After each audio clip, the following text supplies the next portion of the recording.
Então, nosso intuito, né, durante essas lições, foi mostrar, né, o que de fato é uma igreja missional. Como nós podemos, então, ser uma igreja missional? Nós demos uma olhadinha sobre alguns exemplos na própria Escritura, em que revela como uma igreja, então, pode se tornar uma igreja missional. Então, a gente viu a igreja em Éfeso, nós vimos a igreja em Antioquia, nós vimos como Paulo, então, se dirige aos crentes lá em Roma. Nós vimos, então, diversas ocasiões, né, na igreja em Filipos, em que mostra exatamente aquele contexto em que a igreja está inserida e como aquela igreja, então, revelava-se a uma igreja missional e alguns princípios, né, que nós podemos tirar dentro disso, para que nós possamos, então, aplicar também isso na nossa vida. A intenção, então, dessas lições foi revelar para nós, né, que existe, de fato, uma diferença entre nós sermos uma igreja missionária e uma igreja missional.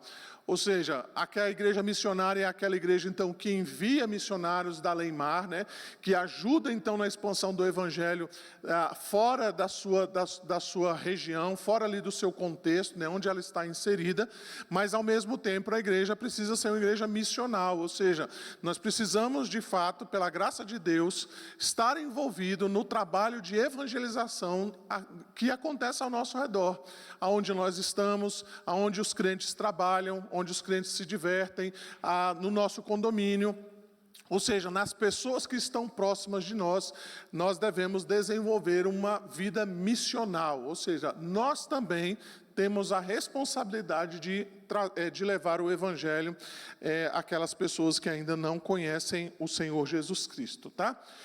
O nosso texto, então, tem sido usado, né? Tem sido Atos 1:8, parou aqui de novo, Tiago. Será que o slides também? Ok.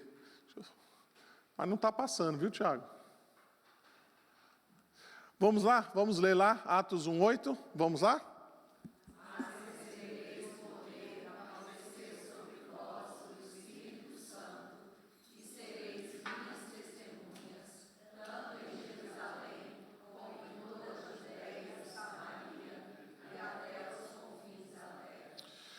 Ok, pode passar aí. Nosso tema de hoje, então, é nós pensarmos numa igreja missional para os nossos dias, tá? Então, a minha intenção não é ser muito longo, né? Nem ser prolixo naquilo que eu vou falar hoje pela manhã, mas eu gostaria, então, de trazer, né, 10 características, pode passar aí, Tiago, por favor, 10 características, então, de uma igreja missional para os nossos dias, tá? Não fique assustado aí com um número grande de características, tá? Eu quero ser breve em cada uma delas, talvez em algumas delas a gente vai ter que se alongar mais, outras a gente vai falar menos, né? Algumas parecem até óbvias, né? Que a gente pode falar naturalmente sem ter que gastar muito tempo nisso daí, ok?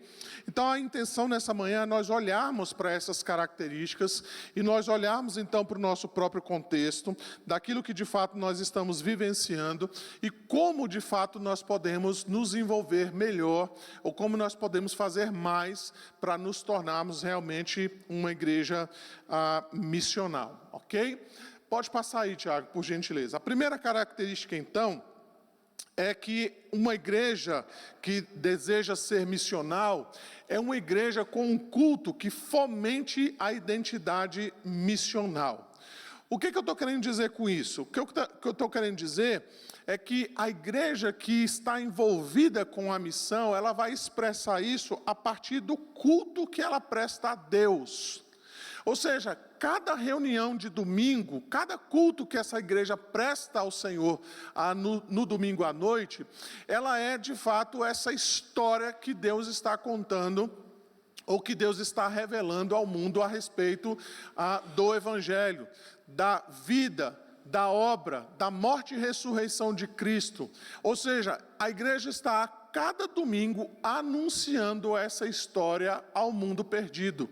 Então percebam, a igreja que tem essa identidade missional, ou que pretende ter essa identidade missional, ela busca a cada domingo, então, fomentar isso através do culto. Ou seja, o culto não é apenas uma reunião que acontece no domingo à noite, em que nós estamos aqui, e simplesmente cantamos ali um número X de músicas, ouvimos aquilo que Deus tem a falar através da pregação e retornamos para casa, cumprimentamos uns aos outros e retornamos então para as nossas atividades. Não, o culto então se torna exatamente a expressão máxima, vamos dizer assim, de toda a intenção daquela igreja com relação à sua missão. Então percebam, quando nós compreendemos então a importância do culto, nós começamos a entender, então, como as pessoas devem se aproximar do culto e o impacto, então, que o culto pode trazer naquelas pessoas que não conhecem a Cristo. Aquelas pessoas, então, que se achegam à nossa celebração, né, o nosso culto de domingo à noite. Além disso, então, o culto serve exatamente para reorientar o nosso coração. Então, durante toda a semana, nós somos orientados, né, pelos valores, vamos dizer assim, da cultura. Nós somos muitas vezes tentados a adquirir, né, os valores da cultura. E quando nós chegamos no culto, então, nós percebemos exatamente que precisamos de reorientar o nosso coração. Então, se você, por exemplo, pegar o seu boletim aí semanal, você vai perceber então que o nosso culto, né, que nós chamamos de elementos do culto, ele tem algumas partes, né? O nosso culto ele é organizado e ele tem aquilo que nós chamamos de liturgia. Então, quando você pega a liturgia e ela não é feita por acaso, né? Ela tem todo um contexto pelo qual então nós precisamos compreender. Veja então que a nossa liturgia ela começa exatamente com a invocação a Deus. Então, na semana você é tentado a invocar outros deuses, né? Na semana você é tentado a invocar os deuses da idolatria do coração, os deuses do dinheiro, da fama, né? O tempo inteiro a cultura está pressionando a gente, né, a cedermos a esses deuses, a esses ídolos. Mas no culto à noite nós aprendemos que nós devemos somente invocar a Deus. Ele é o único digno de ser adorado, Ele é o único digno de ser exaltado. Quando você então parte para o segundo ponto aí, para a confissão, nós somos reorientados também, porque durante a semana nós somos tentados a não confessarmos os nossos pecados, a colocarmos as nossas falhas debaixo do tapete. A cultura diz que você não deve pedir perdão a ninguém. A cultura então nos incentiva a nós devolvermos na mesma moeda. A cultura, então, nos incentiva o tempo todo, né, a nós vivermos uma vida contrária a Deus. Mas no culto, nós temos o nosso coração reorientado e nós percebemos, então, que nós precisamos confessar a Deus os nossos pecados. Nós devemos reconhecer que temos falhado diante de Deus. E assim, então, nós somos reorientados nesse sentido também. Logo em seguida, então, nós temos a palavra de Deus que é pregada. Ou seja, durante toda a semana, você também ouviu diversas pregações no rádio, na televisão, né? A cultura trazendo os seus valores, trazendo os seus pregadores, trazendo os seus profetas, ou os seus falsos profetas, dizendo a maneira como você deve andar, o que você deve fazer, como é que você deve se comportar. Mas no culto você é chamado a ouvir a palavra de Deus, ouvir aquilo que Deus deseja da sua vida e da minha, aquilo que Deus de fato pretende fazer por meio do seu povo. Logo em seguida, então, você é chamado a responder a Deus por meio de ofertório, por meio de cânticos, de dedicação da sua vida, de dedicação do seu coração. Ou seja, enquanto o mundo diz que você deve dedicar a sua vida aos ídolos, quando o mundo o tempo todo está nos pressionando a correr atrás daquilo que é material, no culto nós somos chamados a responder ao chamado de Deus, ao evangelho do nosso Senhor Jesus Cristo, a consagrar as nossas vidas a Deus. E por fim, então, o culto nos direciona novamente para o mundo. Nós somos enviados novamente para o mundo, para que no mundo nós possamos refletir, então, nós possamos refletir, então, a vontade de Deus, o caráter de Deus nos nossos relacionamentos. Então, percebam, irmãos, que isso acontece domingo após domingo. Então, quando nós entramos no culto, ou adentramos a igreja para cultuar a Deus, nós somos chamados, então, a redirecionar o nosso coração, para que, ao sairmos do culto, nós possamos, então, influenciar ao local, o lugar onde nós vivemos, onde nós moramos, onde nós trabalhamos. E nós vivemos então esse ciclo continuamente. A cada semana então Deus nos chama a fazermos esse ciclo, né? Essa consagração da nossa vida por meio do culto. Então, uma igreja que deseja ser uma igreja missional, ela deve fomentar isso no culto. Ela deve expressar isso de maneira clara. O culto, então, deve ser, então, a manifestação do desejo desta igreja, então, em ser uma igreja missional, uma igreja que prega o evangelho por meio, então, dos seus membros. A segunda característica que nós podemos dizer aqui é que esta igreja, então, é uma igreja capacitada pela pregação do evangelho. Então veja que esta igreja, então, ela tem a pregação como o meio pelo qual Deus alimenta o seu povo. Não é uma igreja sensorial, como a gente costuma pensar, né? Onde você vem para o culto para sentir fortes emoções, ou para que você saia daqui, né, com os cabelos arrepiados, né, e você diz assim, puxa, eu senti assim algo maravilhoso no culto, né, eu senti assim que as minhas mãos estavam tremendo, né, eu caí no chão, eu tive todo aquela manifestação, né, sentimental, sensorial e por aí vai. Embora a gente precise, né, dos sentimentos no culto, né, a gente não pode deixar os nossos sentimentos lá fora, né, a gente não pode deixar alegria ou tristeza ou coisas dessa natureza. Não estou dizendo que você tem que entrar no culto igual um robô, igual um gelo, né, que você não pode sentir absolutamente nada no culto. Mas o centro do culto não são os nossos sentimentos. É a palavra de Deus que está sendo pregada. É o evangelho, então, que está sendo anunciado. Então, as igrejas que desejam ser igrejas missionais, elas precisam ser capacitadas, então, para a pregação do evangelho. Veja, então, que a palavra de Deus, ela foi escrita exatamente para capacitar o povo de Deus a responder aos chamados de Deus. Veja, por exemplo, Êxodo capítulo 19, os versos 5 e 6, um texto bem conhecido. Ali, então, Moisés vai dizer o seguinte: agora, pois, se diligentemente ouvirdes a minha voz e guardardes a minha aliança, então sereis a minha propriedade peculiar dentre todos os povos, porque toda a terra é minha. Vós sereis reinos de sacerdote e nação santa. São estas as palavras que falarás aos filhos de Israel. Então notem que Êxodo capítulo 19, ele começa dizendo exatamente isso: se vocês ouvirem a minha voz e se vocês guardarem a minha aliança, ou seja, se vocês colocarem em prática os mandamentos do Senhor, vocês se tornarão para mim um povo especial, um povo peculiar, um povo então que eu vou tornar como reinos e sacerdotes.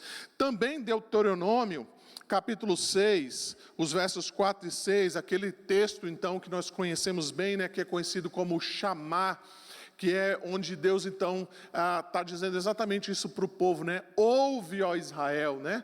Então, nós encontramos ali exatamente isso, né? Ouve, Israel, o Senhor vosso Deus é o único Senhor.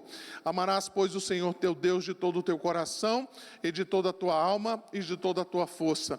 Estas palavras que hoje te ordeno estarão no teu coração.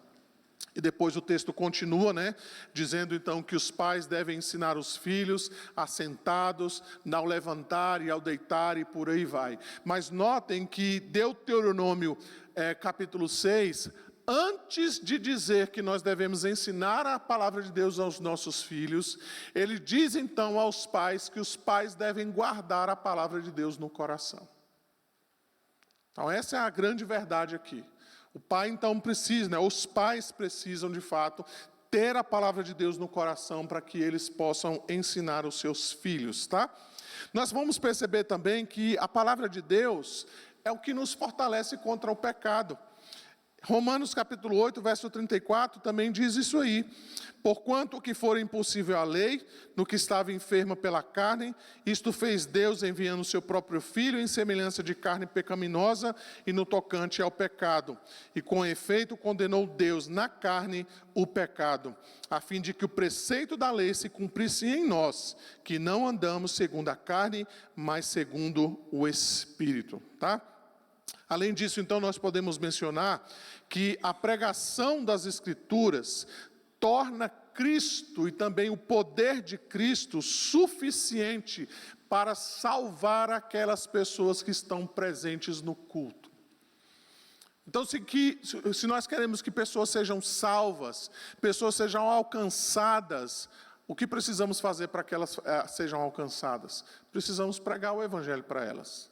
Precisamos falar do amor de Deus, da graça de Deus, da misericórdia de Deus. Precisamos anunciar a essas pessoas a necessidade delas se arrependerem, delas abandonarem os seus pecados e converterem-se a Deus. Ou seja, nós precisamos, na verdade, pregar o Evangelho. Por que uma igreja também deve estar capacitada na pregação do Evangelho?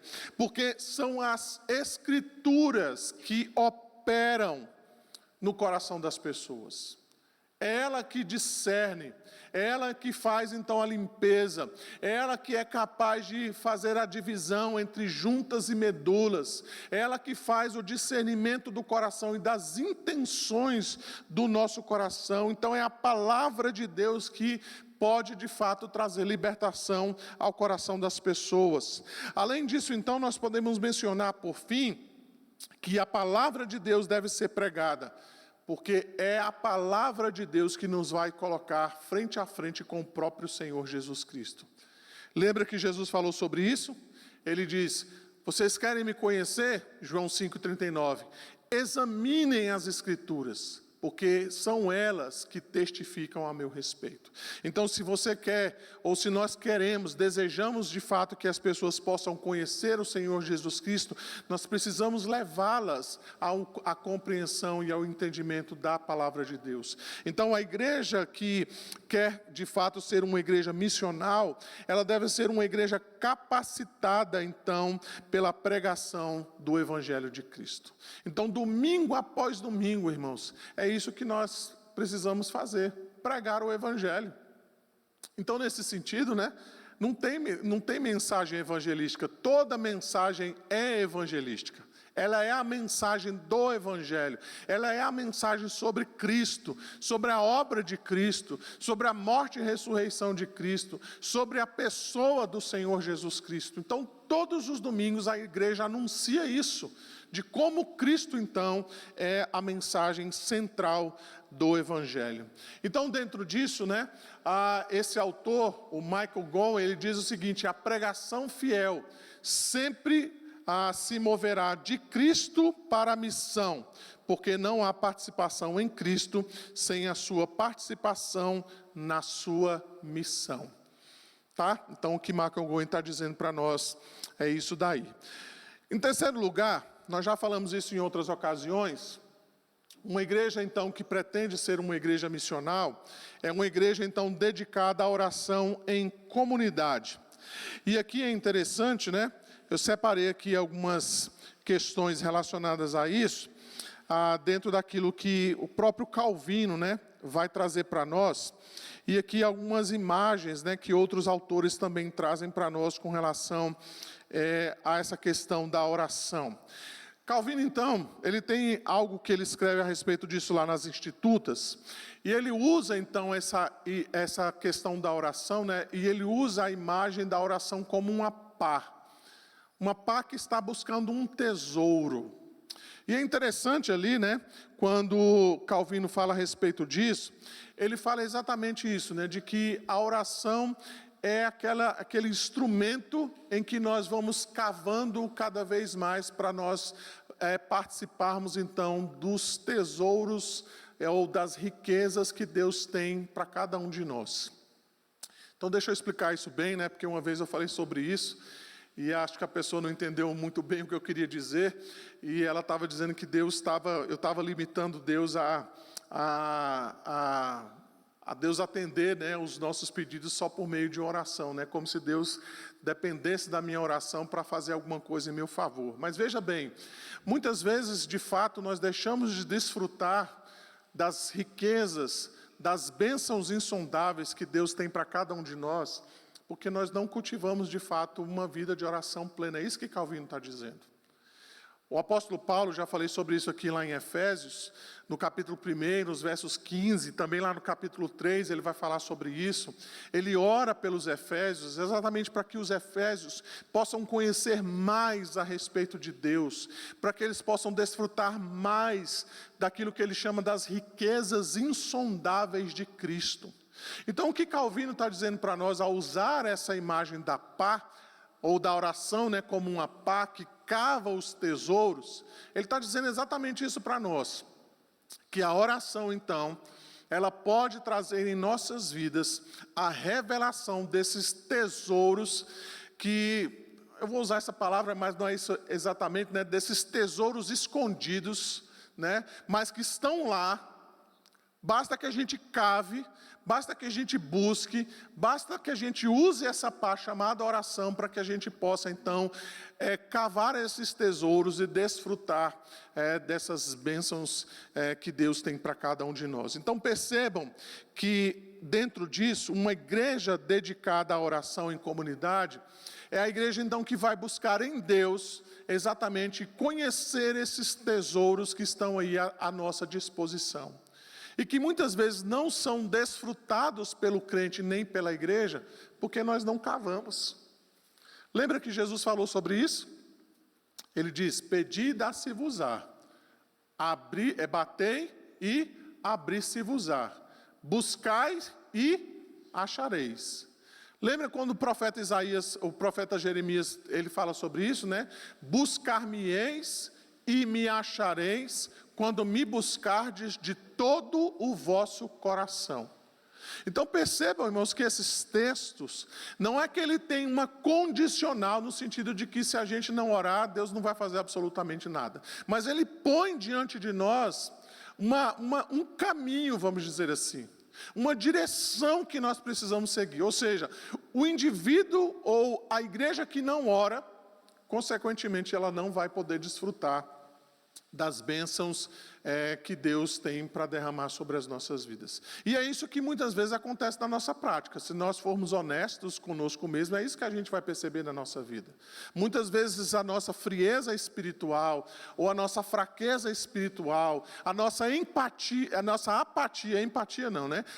apatia espiritual, muitas vezes se dá exatamente porque a nossa vida de oração é uma vida de oração ruim, fraca. Nós não nos dedicamos de fato a Deus, nós não colocamos as nossas vidas diante de Deus. Quando nós ouvimos biografias de homens que transformaram a sociedade onde eles viviam, todos estes homens tinham uma vida de oração plena. Basta você ler, por exemplo, a biografia de George Muller. Você vai ver a vida de oração que ele tinha. Quando você ouve relatos da sua biografia, em que ele não tinha absolutamente nada para comer lá no orfanato, e de repente abatia alguém lá na porta e dizia, olha, eu não sei o que está acontecendo, mas Deus me mandou trazer essa comida aqui para vocês. Uma vida regada de muita oração e de muita dedicação a Deus. Então, se de fato nós queremos nos tornar uma igreja missional, nós devemos ser uma igreja dedicada à oração em comunidade.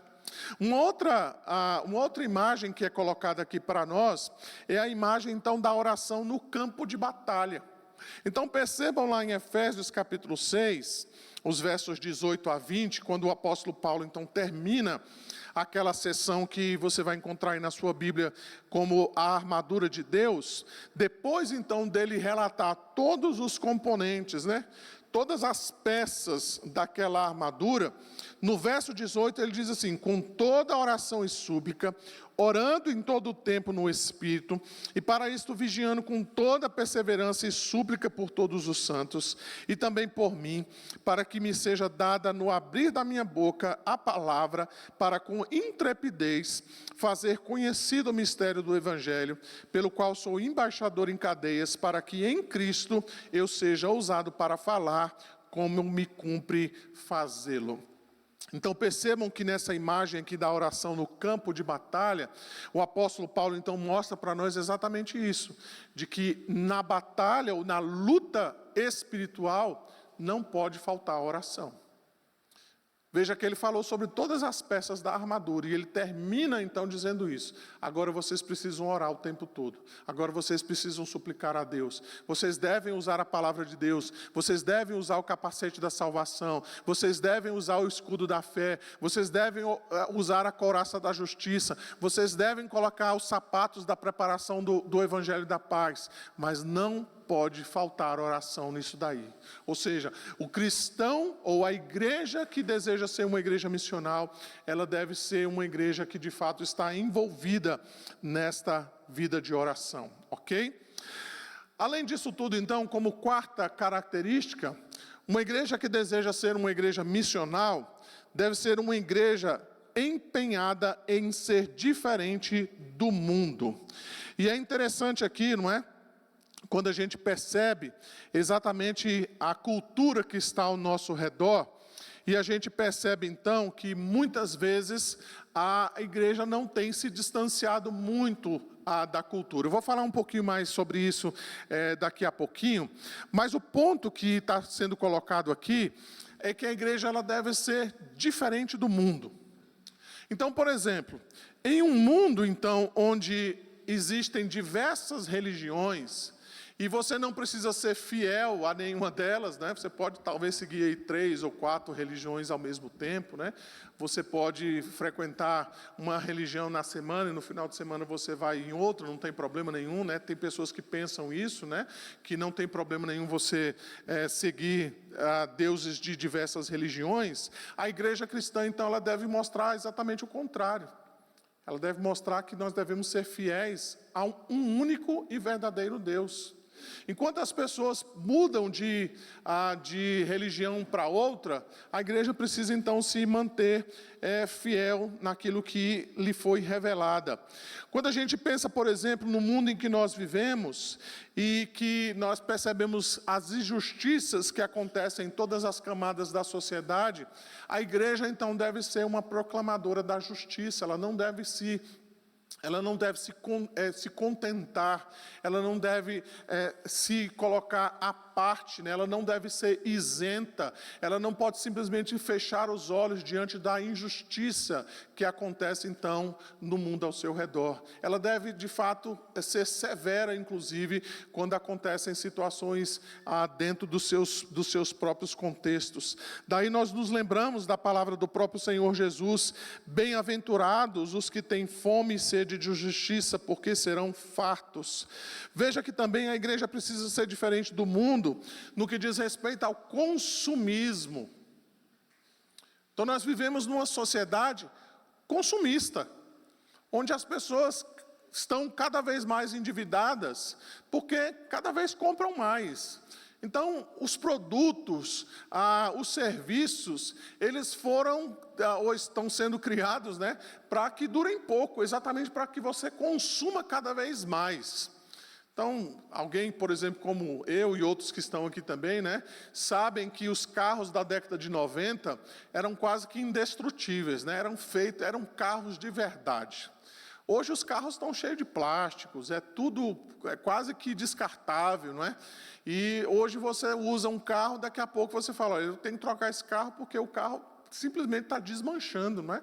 Você compra um celular hoje, e eu desconfio que eles são feitos exatamente para isso, né? Nos primeiros meses é uma maravilha o celular, não é? Funciona que é uma beleza. Quando vai dando assim 11 meses, 12 meses...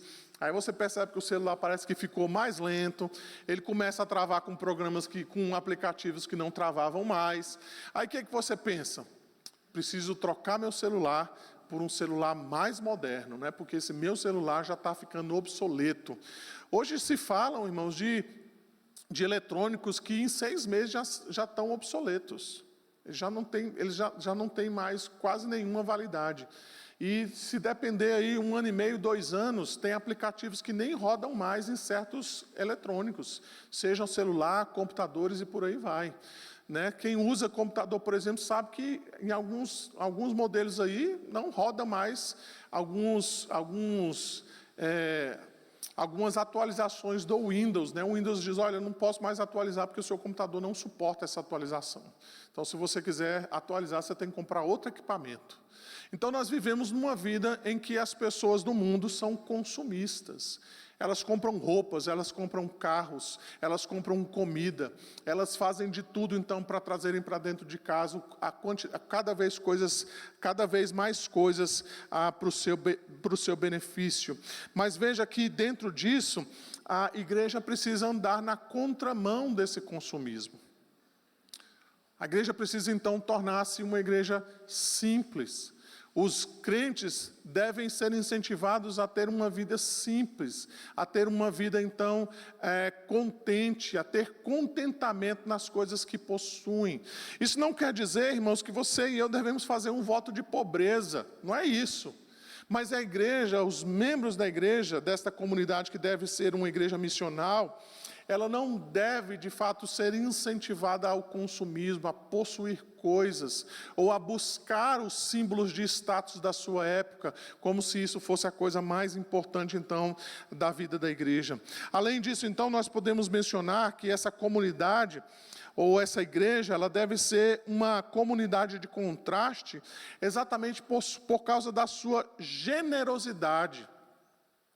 Em um mundo cada vez mais individualista, onde as pessoas cada vez pensam mais em si mesmas, onde nós vemos muitas vezes as pessoas indiferentes com os mais necessitados, a igreja então deve fazer exatamente o caminho contrário, tornar-se generosa, tornar-se atenta àqueles que são mais fragilizados, àqueles que estão à margem da sociedade, àqueles que muitas vezes estão desamparados, àqueles que muitas vezes não têm nem mesmo o que comer, o que vestir, aqueles que de outra sorte não poderiam ser acolhidos por programas do governo, por qualquer outro tipo de iniciativa que pudesse acolher aquelas pessoas. Então, nesse sentido, então, que a igreja deve ser uma igreja empenhada a ser diferente do mundo em que ela está envolvida. Além disso, então, um outro ponto que nós podemos mencionar como característica, essa igreja, então, deve ser uma igreja que conhece ou que compreende o contexto cultural. Então, o que é que eu estou querendo dizer com isso? Eu estou querendo dizer, então, que a igreja que deseja ser uma igreja missional, ela precisa compreender a cultura, o contexto onde ela está inserida. Quais são os valores? Quais são as necessidades daqueles que estão ao redor desta igreja? Onde essa igreja está inserida? Ela está inserida num bairro nobre? Ela está inserida num bairro carente? As pessoas que fazem parte do contexto onde essa igreja está inserida, quais são as suas necessidades? Qual é o seu nível de escolaridade? Tem crianças nesse bairro? Tem jovens nesse bairro? Tem idosos nesse bairro? Qual é o contexto das pessoas que estão ao redor dessa igreja? Quais são os valores que essas pessoas têm e que vivem ao redor da igreja? Preste atenção, irmãos, naquilo que eu vou dizer. Todo valor cultural, no final das contas, ele é um valor religioso. Todo valor cultural, no final das contas, ele é um valor religioso. Por mais que a gente pense que os valores que a cultura muitas vezes demonstram são apenas comportamentos, são apenas valores passados de pai para filho, ou valores aprendidos pela cultura, no final das contas, todo valor, ele é um valor religioso. Ou seja, cultura é religião. Porque esse é o âmago do ser humano. O âmago do ser humano não são os seus valores culturais, não é a sua moral, mas o âmago do ser humano é a sua religião.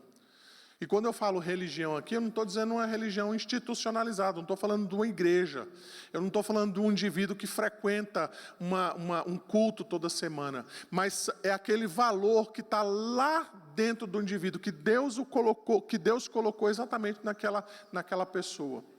Então, o valor final daquele indivíduo é a religião dele.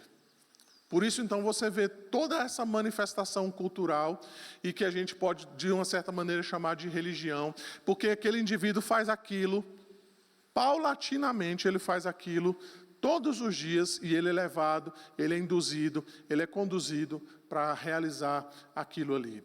Então, a igreja que deseja, então, ser uma igreja missional, ela precisa, então, compreender o seu contexto cultural.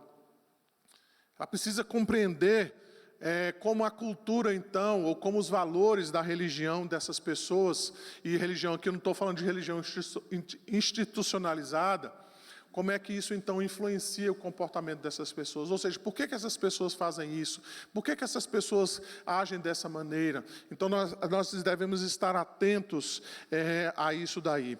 Então, dentro disso, né, o reverendo Jessé, inclusive, já havia mencionado isso na pregação dele, quando ele esteve aqui conosco. O que vai mudar, então, essa cultura? É a pregação do Evangelho. É, de fato, levar a essas pessoas exatamente a compreensão clara das verdades reveladas por meio do Evangelho. Então, notem aqui, irmãos, que nós temos um grande desafio diante de nós. Um grande desafio. O primeiro é nós compreendermos a cultura. É compreendermos o contexto onde nós estamos inseridos. É compreender as pessoas que estão ao nosso redor, como elas vivem. Por que elas fazem o que fazem? Por que elas, muitas vezes, não querem, de fato, participar de uma comunidade? Como nós podemos alcançar essas pessoas a fim de que elas possam ouvir o Evangelho? Então, esse é o primeiro desafio. É compreender a cultura. O segundo é não se envolver com a cultura. Ou seja, é nós não abrirmos mão do Evangelho e não abrirmos mão da verdade, para que nós possamos alcançar um grupo de pessoas, ou de repente a gente abrir mão de certos valores do Evangelho, no intuito de dizer assim, não, nós vamos abrir mão disso daqui, para que essas pessoas então possam frequentar a nossa igreja. Ou seja, nós vamos moldar a igreja de acordo com a cultura. Então nós temos esses dois desafios, de sermos relevantes na cultura, de sermos relevantes na vida das pessoas, mas sem ao mesmo tempo abrir mão dos valores e dos princípios que o Evangelho tem para cada um de nós. Então vejam que nós temos que ter essa percepção de enfrentarmos, né, a cultura e enfrentarmos as distorções que a cultura tem, baseados então nas verdades do Evangelho. Mais uma vez, o Michael Gold, ele vai dizer, se a igreja se sentir ao mesmo tempo em casa e em desacordo com o seu ambiente cultural, ela será, por um lado, uma comunidade contracultural, que se posiciona contra as tendências espirituais que conduzem à morte em sua cultura.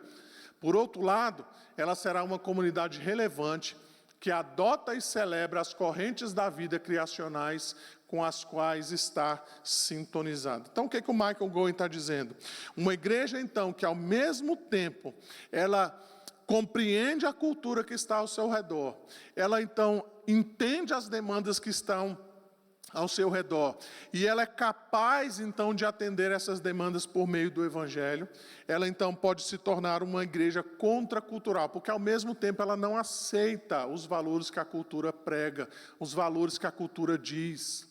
Ao mesmo tempo, então, ele vai dizer que, por outro lado, a igreja se torna capacitada a perceber na própria cultura aquilo que Deus coloca lá.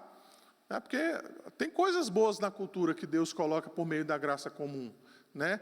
As coisas que as pessoas fazem, né, dentro da cultura, ainda que não sejam pessoas crentes, elas são capazes então de produzir coisas maravilhosas, né? A partir então da graça comum, do bem comum que o próprio Deus coloca no meio da sociedade. Ok? Além disso, então, nós podemos mencionar aqui como sexta característica que essa igreja que pretende ser uma igreja missional é uma igreja, então, treinada para exercer o seu papel missionário em pelo menos aí 3 aspectos, tá? O primeiro deles, então, que eu quero mencionar, é o evangelismo de maneira orgânica.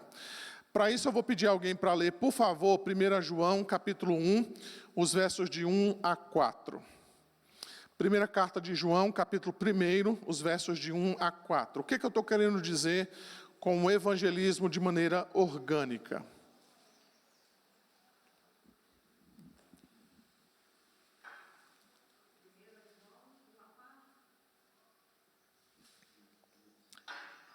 Isso mesmo.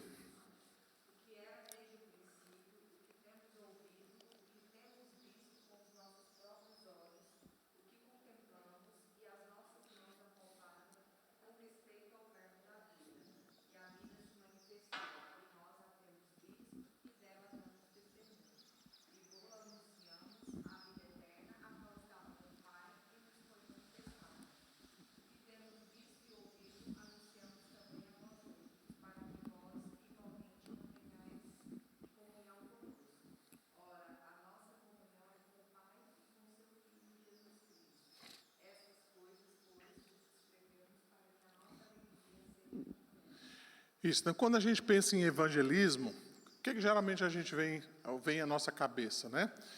Eu tenho que ter alguns versículos decorados, a gente pensa isso, né? Eu tenho que ser uma pessoa que compreende, assim, muito bem as principais doutrinas cristãs sobre salvação, sobre perdão, sobre a crucificação de Cristo, sobre a palavra de Deus. Então, eu tenho que ser uma pessoa muito apurada nisso daí, né? Então, eu tenho que ter um bom conhecimento a respeito dessas coisas. E a gente pensa no evangelismo como algo mecânico, sistematizado, né? Então, eu começo aqui, passo aqui, vou até aqui, termino ali. Como se a gente estivesse no evangelismo dando uma aula para alguém sobre as doutrinas cristãs, né? Sobre Cristo, sobre a salvação e por aí vai. Por isso, muitas vezes, a gente tem dificuldade com o evangelismo, né? Onde é que a gente começa nisso daí, né? Como é que eu posso ser simples, posso ser relevante, posso de fato impactar as pessoas com a pregação do Evangelho? 1 João nos ajuda nisso daí. 1 João está dizendo o quê? O que nós vamos anunciar? De acordo com 1 João, capítulo 1. O que nós vamos anunciar? Lê de novo aí, Juliana, por favor. Aí é a vida eterna, mas o que é lá? Onde é que a gente ouve sobre a vida eterna?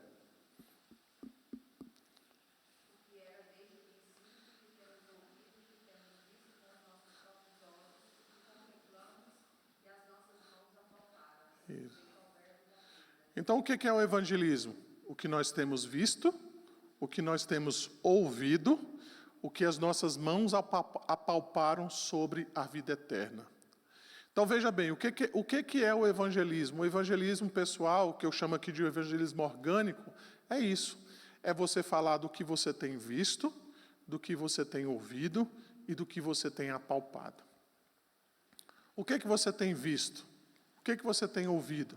O que você tem apalpado? Ou você não tem visto, não tem ouvido, não tem apalpado nada. Então, o que é o evangelismo pessoal? É você dizer, em outras palavras, aquilo que Deus tem feito na sua vida. E dizer, olha, eu tenho provado, eu tenho visto, eu tenho ouvido, eu tenho experimentado o que Deus tem feito em minha vida por meio do seu Filho Jesus Cristo. A minha vida era de um jeito, agora a minha vida é completamente diferente por causa disso, daquilo e daquilo outro. Não é você simplesmente falar do seu testemunho pessoal, mas é usar o seu testemunho pessoal apontando exatamente para a pessoa e para a obra de Cristo, daquilo que Deus está fazendo na sua vida, daquilo que Deus tem realizado no seu coração. Então, percebam de maneira prática, não é? Quando você está lidando ali com algumas pessoas, ou quando você ouve alguém dizendo a respeito, por exemplo, né? Olha, puxa vida, né? Eu tenho passado muitas lutas, eu tenho vivido uma vida muito ansiosa, eu não tenho conseguido descansar por causa de alguns problemas familiares. O que você vai dizer para ela? Você vai entregar um manual de doutrina bíblica para ela, ou de teologia sistemática para ela, e vai dizer, olha, lê isso daí que vai te fazer um bem? O que você pode dizer para essa pessoa? Você vai dizer, olha, eu também era assim. Eu era uma pessoa ansiosa, eu não conseguia descansar, eu não conseguia lidar com os problemas, mas agora Agora eu tenho podido, eu tenho visto, eu tenho experimentado de como Deus tem feito algo na minha vida. E aí você então pode testemunhar, você pode evangelizar e você pode dizer para ela no final, olha, o que você e eu precisamos é de Cristo, da graça de Cristo. É isso então que é o evangelismo então orgânico. A segunda coisa que a gente pode mencionar dentro desse papel missionário em 3 aspectos é o envolvimento então, como a gente já falou aqui, das necessidades da nossa vizinhança, onde a igreja está inserida, o que a igreja pode fazer ao seu redor. E aí, irmãos, são diferentes contextos, né, em que a igreja pode ser relevante dentro da sua comunidade. Às vezes, a igreja vai ter que se envolver em outros aspectos, não é? Eu não sei se eu já contei aqui para os irmãos de uma situação em que eu vivenciei alguns anos atrás, e reitero e falo isso constantemente, né? Há situações em que simplesmente você abrir uma igreja ou construir um prédio naquela comunidade e dizer agora venham para a igreja, irmãos, isso não vai ser suficiente. Ah, pastor, você está dizendo então que a pregação do evangelho não é suficiente? Não estou dizendo isso. O que eu estou querendo dizer é que existem contextos onde a igreja estará inserida, onde ela vai ser plantada, que você às vezes vai precisar de um braço mais estendido para que a igreja possa atender a certas demandas. Isso acontece muito em comunidades mais carentes. Às vezes você vai ter uma comunidade onde tem crianças não alfabetizadas, adultos não alfabetizados, adultos que não sabem ler, não sabem escrever. Como é que eles vão aprender da Bíblia? Como é que eles vão compreender a Bíblia se às vezes eles não sabem nem ler nem escrever? Então a igreja precisa estar atenta a isso e talvez ela vai ter que lidar com demandas que vão além da simples pregação do Evangelho. Então é uma igreja que se envolve com as necessidades do mundo. E uma igreja então comprometida com a missão, nós já falamos sobre isso daqui. Tá? Ou seja, de pregar o evangelho a outros lugares. Então vejam os 3 aspectos aí. É a vida pessoal, a vida da comunidade e a vida transcultural. Ou seja, quando eu também estou envolvido na pregação do evangelho da Leimar. Ok? Vamos correr um pouquinho aqui, irmãos. Uma outra coisa também que nós já mencionamos, uma igreja que deseja ser uma igreja missional, é uma igreja, então, que tem líderes bem treinados, ok? Então, dentro disso, os líderes são aqueles que vão levar ou capacitar o corpo de Cristo para que eles possam responder aos desejos. Eles vão, então, estar à frente, então, desse engajamento missional. Os líderes vão ser aqueles que vão marcar o ritmo. Eles vão ser os modelos, então, para que outros possam se envolver na missão. A igreja, então, vai ver esses líderes envolvidos nisso, e elas vão acompanhar, elas vão ser conduzidas por esses líderes, então, nessa visão missional, tá? Além disso, então, ou melhor dizendo, dentro disso, novamente o Michael Goen, ele vai dizer, olha, para que a igreja possa assumir sua identidade missional, os líderes devem exibir essa visão na formação de estruturas que fomentem esse chamado, para que a igreja viva o evangelho na prática como poder de Deus para a salvação. Os líderes precisam encarnar esse compromisso em sua própria vida. Ele conclui dizendo, de fato, a chave para uma igreja missional serão os líderes que já seguem a Cristo em sua missão e buscam maneiras de capacitar o restante da igreja para que também o sigam mais fielmente. Então, o que Michael Goen está dizendo é, tudo começa então pela liderança. A liderança, então, tendo uma visão missional, certamente isso vai influenciar os outros membros da igreja, tá? Além disso, então, uma 8ª característica, essa igreja missional é uma igreja com pais que assumem a tarefa de desenvolver a fé dos seus filhos. E aqui, rapidamente, irmãos, eu quero mencionar 3 coisas que o autor traz no livro dele. Ele fala sobre a educação dos filhos no que diz respeito ao culto doméstico, né? Ou seja, isso não é apenas uma responsabilidade do pastor, uma responsabilidade da liderança, uma responsabilidade dos líderes do departamento infantil, dos adolescentes ou dos jovens que moram com seus pais, mas os pais devem cultivar, então, essa vida de um culto doméstico. Ele fala também da educação dos filhos, ou seja, os pais devem se preocupar em colocar os seus filhos em escolas cristãs, quando isso é possível, né? Ou seja, a escola não vai resolver os problemas da educação dos filhos, no que diz respeito ao conhecimento da fé, mas certamente uma escola cristã que está baseada nos princípios da palavra de Deus pode ajudar no fortalecimento e também no crescimento espiritual desses filhos, exatamente por causa do contexto, por causa então da própria formação que aquela escola cristã traz, no que diz respeito, então, à formação daqueles indivíduos, né, daquelas crianças. Então, quando é possível, os pais devem se preocupar com isso, tá? Ele também fala a respeito do uso criterioso da tecnologia, ou seja, os pais cristãos devem estar atentos à maneira como os filhos usam a tecnologia e o tempo que eles gastam com isso, tá? Além disso, então, ele fala dentro disso do desenvolvimento da fé dos filhos, que os pais devem trazer uma compreensão do contexto cultural para os filhos, mostrando para eles os valores da cultura e como isso, então, se revela contrário à palavra de Deus e por aí vai. E ele menciona também que nós devemos trabalhar com os nossos filhos para que eles se tornem parte ou eles se tornem membros do corpo de Cristo. No caso aqui da nossa igreja, né, no caso da Igreja Presbiteriana do Brasil, é dever dos pais apresentarem os seus filhos ao batismo, né? Todo pai deve fazer isso, né? E eles não devem negligenciar o fato de que os seus filhos devem ser apresentados ao batismo, para que se tornem, então, membros da igreja, ok? Em penúltimo lugar, a gente não vai ter muito tempo para lidar com isso, né? Uma igreja também que deseja ser uma igreja missional, é uma igreja que trabalha com pequenos grupos. Irmãos, eu quero contar aqui uma experiência que eu tenho vivenciado e tenho visto também na vida de alguns colegas pastores. Eu tenho trabalhado aí com um grupo, né, de discipulado chamado Life on Life. Então, eu trabalhei com esse grupo já há uns 3 anos.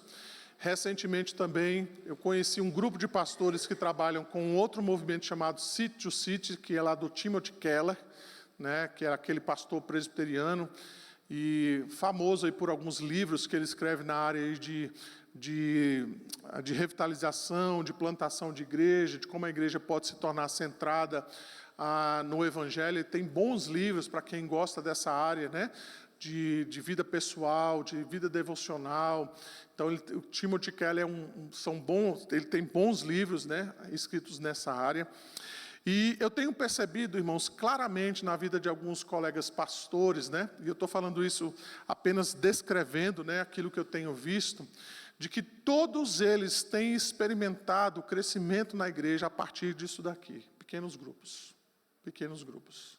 Grupos que podem se reunir durante a semana e que podem, então, atrair pessoas ali próximas no bloco, na vizinhança, um amigo, um colega, que participam desses grupos pequenos e que podem, de fato, serem fortalecidos na sua fé. Eu tenho experimentado nos grupos de discipulado coisas bastante interessantes, né? Quem está nos grupos, quem participa comigo, né, nos grupos de discipulado, tem visto, né, o quanto o discipulado tem sido realmente algo transformador. Transformador. Pergunte para quem faz. E não é por minha causa não, irmãos. É por causa do discipulado, porque foi isso que Jesus ordenou a gente fazer. E o discipulado tem sido algo maravilhoso na vida dessas pessoas, e eu posso dizer também que tem sido maravilhoso também na minha vida, porque eu tenho podido andar de perto e poder experimentar na vida desses irmãos como Deus tem transformado a vida deles. Alguns chegam bem tímidos, né, nas primeiras lições, assim, bem, sem saber muito bem o que vai fazer, mas no final eles já estão bem inteirados, já estão bem mais maduros na compreensão daquilo que Deus deseja na vida deles. Então, nós temos aqui um desafio diante de nós, que é exatamente trabalhar com esses pequenos grupos, ou grupos pequenos, grupos de discipulado, onde nós podemos, de fato, nos envolver mais de perto com pessoas, a fim de que nós possamos ajudar essas pessoas a caminhar rumo à maturidade cristã. E isso, de fato, pode atrair outras pessoas para que, fazendo parte desse grupo, então, elas possam também ser inteiradas na vida da igreja. Então, eu tenho visto isso, irmãos, constantemente, praticamente semanalmente, eu tenho ouvido relatos de igrejas que estão crescendo, né, não só numericamente, mas em maturidade, a partir da implementação dos grupos pequenos. Seja grupo em casa, né, igrejas, pequenos grupos na casa, né, chamado de grupo familiar, o grupo pequeno, ou grupos de igreja simples, grupos de discipulado, em que as pessoas têm podido experimentar esse crescimento tão significativo aí, tá? E por fim, então, nós podemos mencionar que essa igreja missional é uma igreja, então, que busca e expressa a unidade do corpo de Cristo. Nós já falamos sobre isso aqui diversas vezes. Mas algumas questões importantes.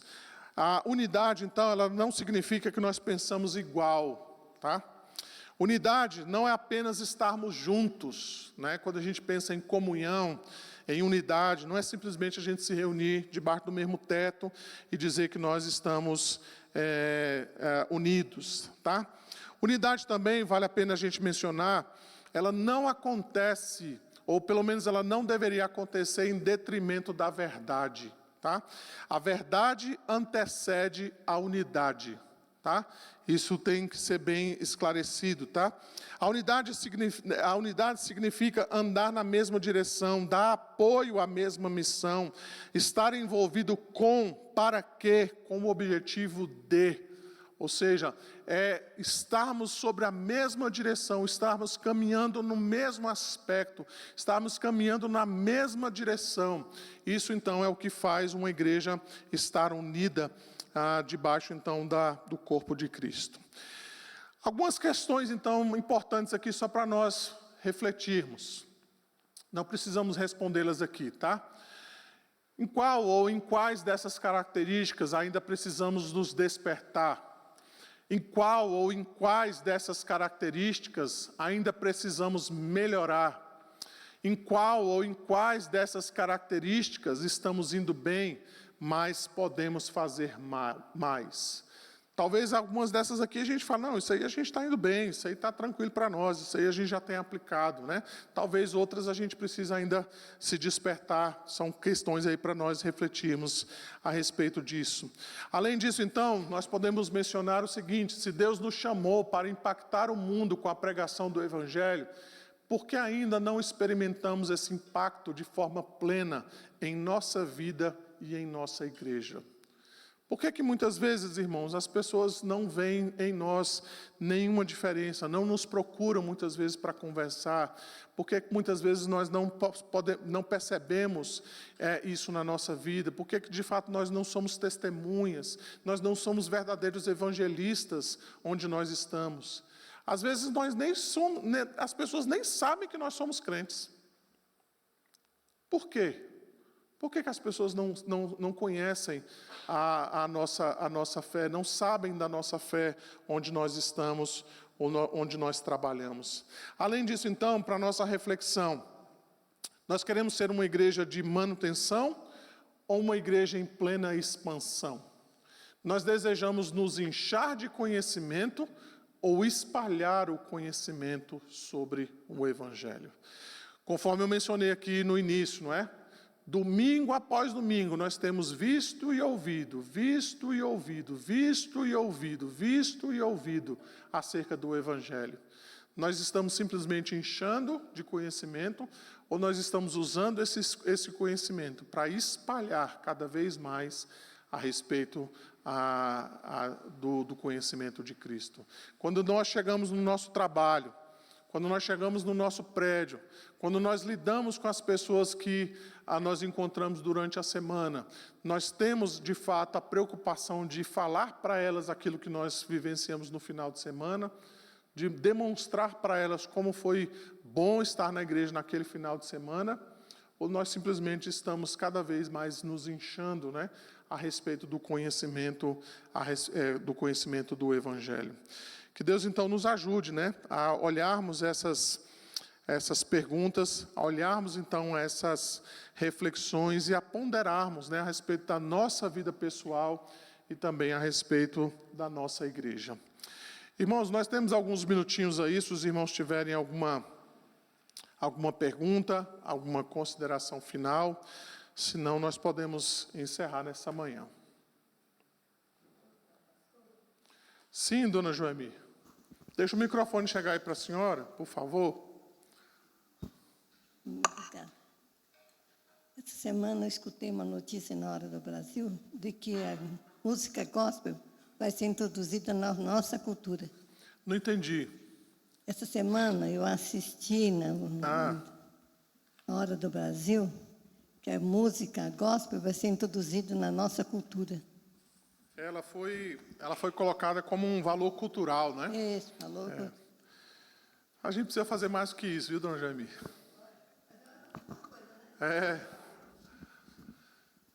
Alguém mais?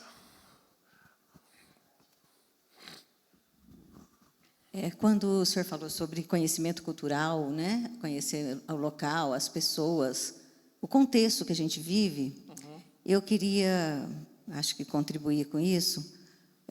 De fato é necessário e nós precisamos. E o contexto cultural ele muda muito.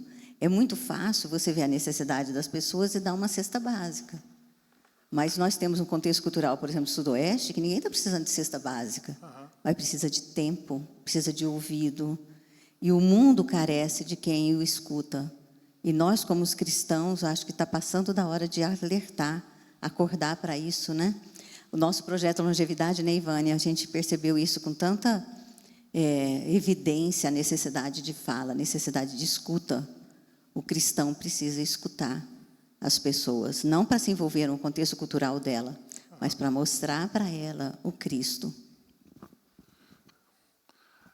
Alguém mais, irmão? Senão nós podemos encerrar. Não? Tinha visto ali o Eliabe, sumiu de novo. Cadê ele? Chama aí o Eliabe, por favor. Irmãos, vamos orar então, mas antes de nós orarmos, só passar aqui o último slide, enquanto o Eliabe vem ali. Vamos ler então, mais uma vez, Atos capítulo 1, verso 8, e assim nós encerramos.